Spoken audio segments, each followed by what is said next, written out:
I think what we've achieved through the CCAP system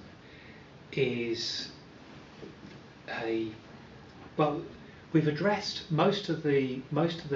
concerns that came up in the initial baseline and have been articulated and reinforced throughout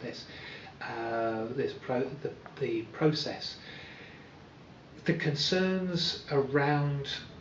management of information have come up over and over again. All players and all stakeholders in the process, especially those towards the periphery, that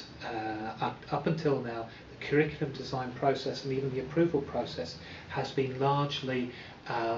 hidden from view. And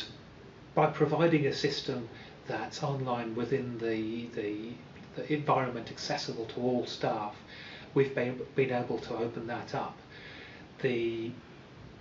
I think the willingness of staff to allow a process which has been quite hidden and allow that to be made public, but made open to their peers is something of an achievement, because in other areas we've found people have been a little reticent about opening things up. But the potential of having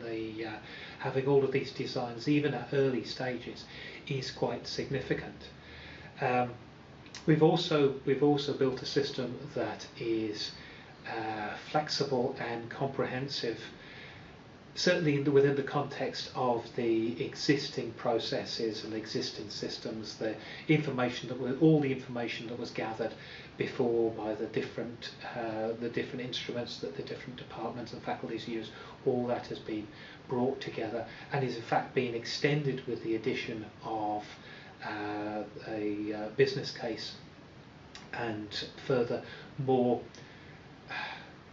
probing questions on pedagogy and structure. So that's been an achievement, and most of the academics who are using the form do recognise it as a new and improved version of what they were familiar with. It's not something that's alien, but it does capture more information than before. The other achievement has been to make the process of collecting information much more systematic and more structured than before. The existing process is based on Word templates or even just Word documents and emails. Meant there was huge variation in the sorts of information that academics were providing, the depth of the information, the quality of the information. By providing a structure now, we can, without making it without blocking people and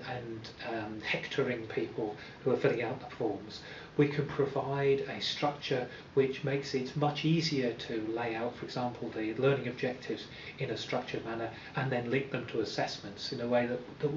was difficult before, to point out that having a medium number of learning outcomes, so not too few and not too many, that's good practice. To point out to people when they put in their assessments that really it ought to add up to 100% rather than more or less. So we've been able to provide these guides subtly without becoming too overbearing and not providing a form which people find difficult to fill in because the form is difficult. I think people still find the process of curriculum design and providing the information and doing the thinking behind it, I think that a number of academics still find that a non-trivial task, but certainly the system makes it easier. I think our ability to bring in or formalise the review process in a way that's much more complete than before. Obviously there were review panels and reviewers for the proposal put forward in the past, but the complaint we heard from the committees was very often something would come before them, a reviewer would make suggestions, and then something quite similar to what they'd received before would appear back, but they would have no way of verifying that the comments of the reviewer or the committee had been taken into account, or if they hadn't been taken into account, what the rationale for that was. now that review is built in through the system and captures what is required of the academics putting forward a proposal with a right of reply almost, with the ability for them to add comments, does open the way for a much more accountable and much more complete review process. So I think those are situations where our design and our intention have been in designing the system have been fulfilled. There are some areas where obviously it can be improved, and we are to some extent constrained by the platform. But part of the project was to look at different ways of doing it within Strathclyde, and I think that the web-based forms using SharePoint and InfoPath are the best compromise, and we have pushed that platform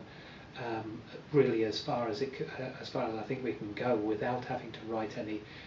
custom code to produce an environment which, for most users, is a visually pleasing environment to work in and accommodates most of their working practices.